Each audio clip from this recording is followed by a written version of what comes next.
जहाँ पे ज्यादा कैश है वहाँ पे फिजिकल वेरीफाई आप कैसे करते हो? तो जब आप कैश काउंट करने जाते हो तो आपके सामने इतना पैसा रख देता है। आप उस टाइम पे आप क्या करते हो? तो जो तरीका है, आप इतना तो काउंट नहीं कर पाओगे खुद से, ठीक है? आप क्या करते हो? उस जो भी आपके पास कैश रख देता है वहां से आप जाके एक आपका हाथ में जितना कैश आता है आप वो ले लेते हो, उसको एनवेलप में रख के उस पे स्टिच मार देते हो, ठीक है?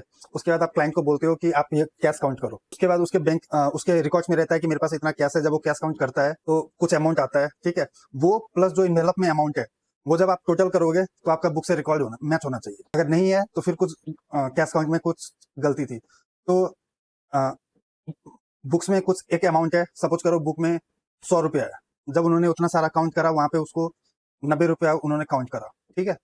तो जो आपने इन्वेलप में रखा था उसमें 10 रुपया होना चाहिए। तो ऐसे करके हम लोग कैश काउंट एग्जीक्यूट करते हैं। ये तो एक तरीका हो गया। तो आप दिन भर तो लगाओगे नहीं काउंट करने के लिए, तो आप क्या करते हो? सुबह जब जाते हो तो आप वो इन्वेलप में पैसा रख लेते हो, फिर क्लाइंट को बोलते हो कि काउंट करके रखो, मैं आता हूँ शाम में। तब तक आप इन्वेंट्री काउंट कर लेते हो या फिर आप कुछ और ऑडिट प्रोसीजर्स रहता है वो सब कर लेते हो। करना होगा कंप्लीटनेस के लिए। सारा बैंक अकाउंट कंपनी ने हमें दे रखा है या नहीं रखा है ये कैसे चेक करोगे? तो जब भी कोई बैंक अकाउंट आइदर ओपन या क्लोज होता है, ठीक है? तो जो भी बैंक अकाउंट आइदर ओपन या क्लोज होता है, जो भी बैंक अकाउंट आइदर ओपन या क्लोज होता है, वो बोर्ड अप्रूवल के बाद ही होता है। तो बोर्ड मीटिंग के जो मिनट्स होता है उसमें प्रॉपरली रिजोल्यूशन पास किया रहता है कि yes this bank account has been open और this bank account has been closed. वैसे जैसे आप डिविडेंड जब इश्यू करते हो तो सेपरेट बैंक अकाउंट आपको ओपन करना होता है। अगर आप सेपरेट बैंक अकाउंट करने तो हर साल एक ना एक बैंक अकाउंट ओपन होता है फॉर डिविडेंड, ठीक है? और एक अकाउंट क्लोज होता है। जो 7 साल पुराना बैंक अकाउंट रहता है वो क्लोज हो जाता है, क्योंकि 7 साल के बाद आपको जो डिविडेंड अनपेड डिविडेंड है वो आपका ईपीएफ इसमें आईपीएफ में ट्रांसफर करना होता है, इन्वेस्टर एजुकेशन एंड फंड जो भी रहता है उसमें। वैल्यूएशन में आप देखोगे कंफर्मेशन लेटर में, तो अगर आपने गलती से भी बैंक अकाउंट नंबर डाल दिया तो वो बैंक वाले सिर्फ वो बैंक अकाउंट का ही बैलेंस आपको बताएंगे और उसके बाद उसके अलावा नहीं बताएंगे। तो हमें बैंक अकाउंट नंबर तो डालना ही नहीं है। और आपको क्लाइंट क्या बोलेगा कि बैंक अकाउंट नंबर मत डालो, कस्टमर आईडी डाल दो। कस्टमर आईडी यूनिक होता है। कस्टमर आईडी भी कोई यूनिक नहीं होता है। आपका लोन का अलग कस्टमर आईडी होगा। एक ही बैंक, सपोज आईसीआईसीआई बैंक है तो आपका बैंक अकाउंट का अलग कस्टमर आईडी होगा, लोन का अलग कस्टमर आईडी होगा। तो कस्टमर आईडी भी नहीं डालना है, ना बैंक अकाउंट डालना है। आपको सिर्फ एंटिटी डालना है कि यस XYZ लिमिटेड का आपके पास क्या क्या बिजनेसेस है वो सारा मुझे बैलेंस बता दो। तो ये गलती कभी मत करना कि आप उसमें कस्टमर आईडी डाल रहे हो, बैंक अकाउंट नंबर डाल रहे हो। तो वो सिर्फ वो आप अगर ये डालोगे तो वो एक्सक्लूसिवली सिर्फ उसी का डिटेल आपको देंगे, उसके बाद नहीं देंगे। क्या पता अगर कुछ दूसरा फैसिलिटी इन्होंने ले रखा है या फिर उनके पास दूसरा अकाउंट है। एक बैंक में तो बहुत सारे बैंक अकाउंट हो सकते हैं, तो ये गलती नहीं करना है। आपने धीरू भाई अंबानी इंटरनेशनल स्कूल तो नाम सुना है ना, बांद्रा में जो है? इसके पास ना एक 5 स्टार होटल है। इसके 500 मीटर के रेंज में ही होगा, 5 स्टार होटल है बांद्रा कुर्ला में, ठीक है? उसका रिसेप्शन पे एक गेस्ट आता है, वो 3 से 4 दिन उसका स्टे हुआ रहता है वहां पे, ठीक है? जब वो चेकआउट करने आता है ना, चेकआउट करने के टाइम पे वो कैशियर के पास जाता है और उसको ऐसे मैनिपुलेट कर लेता है, ठीक है? उसको अपने मतलब उलझा के, जो कैशियर के पास जो कैश का बंडल रहता है ना वो अपने हाथ में ले लेता है। ड्राइंग कैसा है, वो अपने हाथ में लेता है और उसको बातों में उलझा के ना उस पैसा का बंडल से वो लगभग 20 से 25 हजार रुपया उड़ा लेता है और वो कैश फिर उसको दे देता है।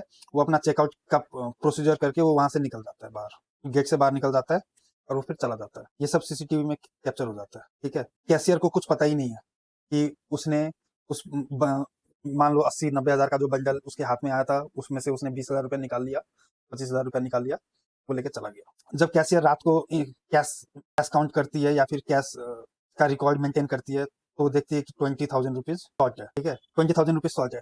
तब वो फिर रिकॉल करती है कि कहाँ क्या हुआ, कि मतलब 20 हजार कहाँ गायब हो गया, पैसा शॉर्ट हुआ।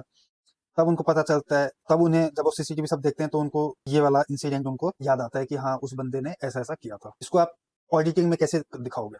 रियल लाइफ एग्जांपल है। इसको ऑडिटिंग में आप कैसे दिखाओगे बताओ? फ्रॉड है, हाँ है। मैनेजमेंट का फ्रॉड है। क्या कंट्रोल यहाँ पे क्या वीकनेस था? ना सेग्रीगेशन ऑफ ड्यूटीज बहुत अच्छे से था, अनऑथराइज्ड कुछ नहीं था, बट पैसा गायब हो गया। अब इसको कैसे आप दिखाओगे ऑडिट में? मैनेजमेंट इन्वॉल्व है इस फ्रॉड में? मैनेजमेंट इन्वॉल्व नहीं है। ये किसी के साथ भी ऐसा केस हो सकता है, हिप्नोटाइज करना या फिर जो भी करना, हाथों में उलझा के 9-2-11 हो जाना, ठीक है? तो ये 20,000 शॉर्ट है गया। अब उसको आप पीएनएल में ही डालोगे, एक्सपेंस ऑफ करोगे, जो भी है तो ये फ्रॉड। बट इस फ्रॉड का आप क्या कर सकते हो? वन टाइम है, आप बस सतर्क हो जाओगे अगले बार से। जो आजकल जो इंस्टाग्राम पे और यूट्यूब पे चलता है कि स्टॉक मार्केट में मुझे इतना प्रॉफिट हो गया, आप मेरा चैनल ज्वाइन कर लो, मेरा ये हो गया। वो आपको स्टेटमेंट दिखा देते हैं, वो आपको पूरा स्टॉक जो भी प्रॉफिट मूवमेंट रहता है वो ग्रीन ग्रीन वाला ऐप पे वो आपको दिखा देता है कि हाँ मैंने आज इतना प्रॉफिट कमाया, ये किया। क्या वो सच में सही भी है? क्या वो सच में फॉल्सिफाइड नहीं है?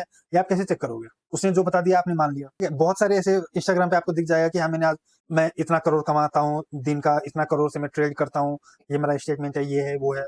आपने कभी कोशिश करा उसको वेरीफाई करने का? या आप स्क्रीनशॉट देखते हो 30 सेकंड्स का, 1 मिनट का, आप इंस्पायर हो जाते हो, आप उसको जाकर ज्वाइन कर लेते हो उस चैनल में, फिर आपका जो भी कैपिटल रहता है आप उसमें डुबो देते हो। ठीक है, तो ये वही बात हो गया कि उसने आपको स्क्रीनशॉट दिखाया, आपने विश्वास कर लिया। आपने अपने तरफ से कुछ भी ड्यू डिलिजेंस तो लगाया नहीं कि भाई क्या सच में ऐसा पॉसिबल भी होता है क्या? You never check with pen. ये जब आप कोई भी कॉम्प्लेक्स चीजों में फंस जाते हो ना, वहां पे आपका क्वेश्चनिंग जो माइंड रहता है वो काम करना बंद हो जाता है। मतलब आप पहले तो आप ये समझने का ट्राई करते हो कि मतलब हो क्या रहा है। क्वेश्चन तो आप बाद में रेस करोगे, ये कैसे हुआ, क्यों हुआ। पहले तो आपको ये समझना है कि हो क्या रहा है यहाँ पे। ठीक है, जब आप किसी कम्प्लेक्स चीज में फंस जाते हो ना, आपका क्वेश्चनिंग माइंड काम करना ही बंद कर देता है। जब आप किसी कम्प्लेक्स चीजों में फंस जाते हो ना, तो आप फिर आर्ग्यू नहीं करते हो, क्योंकि आप मान लेते हो।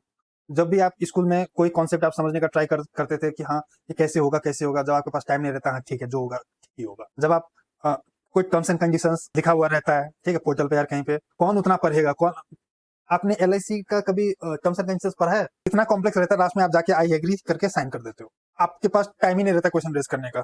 तो ऐसे ही सिचुएशंस बना के, कॉम्प्लेक्सिटी बना के आप क्वेश्चन ही नहीं रेज करते हो। ठीक है, और ये सब इंटेंशनल रहता है ताकि सामने वाले को मौका ही ना मिले सोचने का, समझने का। तो जब ऐसे सिचुएशन में आप फंसते हो ना, तब बोलते हैं हाँ जो होगा ठीक ही होगा, समझ नहीं आ रहा है, छोड़ो। This is genuine. ऐसा होता है क्योंकि कैश हमेशा रियल होता है। बट अगर कैश ही फेक निकले तो rest of the balance sheet item में आप क्या ही बिलीव करोगे या क्या ही उसको सही मानोगे? पता है आपको, बैलेंस शीट में सबसे ज्यादा रियल और करेक्टली वैल्यूड आइटम रहता है cash and cash equivalent. Either है या नहीं है।